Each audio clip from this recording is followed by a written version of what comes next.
Sure. Well, I hope I can combine a few questions like the current mayor did.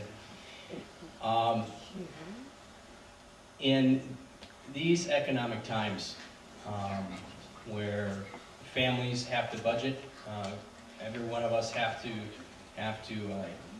tighten our belts, so to speak.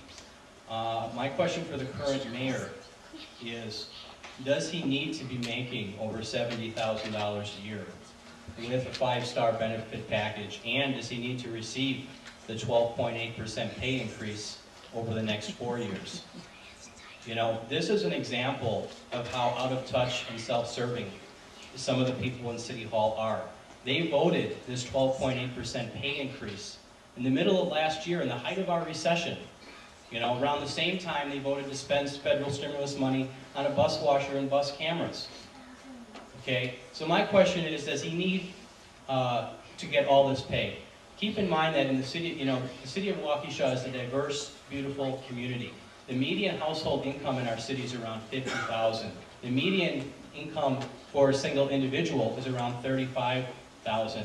So my question is, does he need to be making all this money? Isn't it about community service? Isn't it about the larger good? Isn't it about the future of the city for our kids and our grandkids? And then secondly, related to costs, can he guarantee us what exactly this Milwaukee water deal is going to cost us? Again, we're already the highest tax city in the county. Just what exactly is this going to cost? I asked a number of questions earlier related to the water deal, which have yet to be answered. No one's been able to answer them, so take it away. I would appreciate if people would show me the same respect you're showing to my opponent. When I became mayor 4 years ago, I actually took a pay cut to become mayor because I was a teacher with 30 years experience, a master's degree, plus 30 credits. I also had a part-time job as alderman and a part-time job with the teachers union. I could have voted on what my salary would have been as mayor, but I purposely did not think it was appropriate and took no position on that. I am the only city employee whose salary has been frozen for 4 years.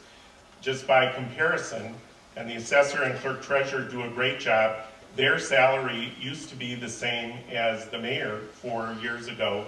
Today they make about $10,000 more.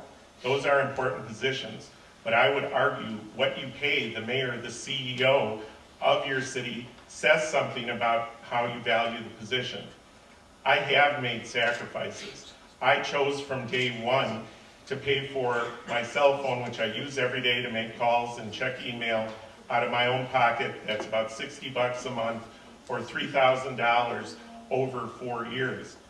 I've continued the great employee recognition program that Mayor Lombardi started with the birthday coffee, where $20 a month out of my own pocket for coffee and cake, to recognize the great city employees that we have and acknowledge what they're doing.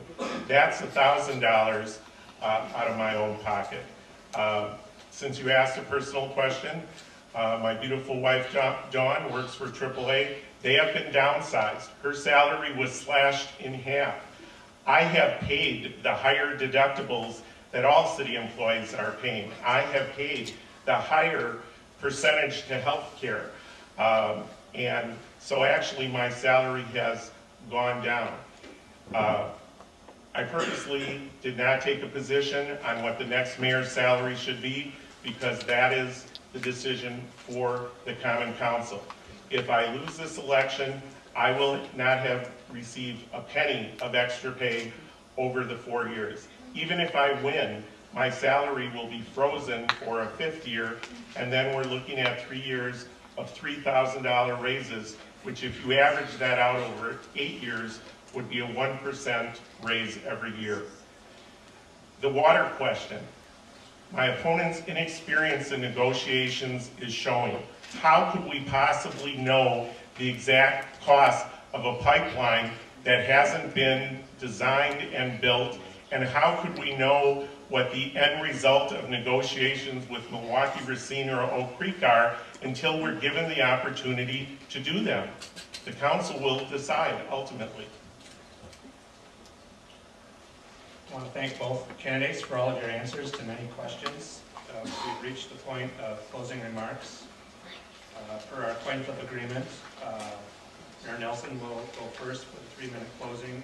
And as part of your closing, please discuss what Waukesha's greatest challenge is, your vision for Waukesha, and why voters should choose you.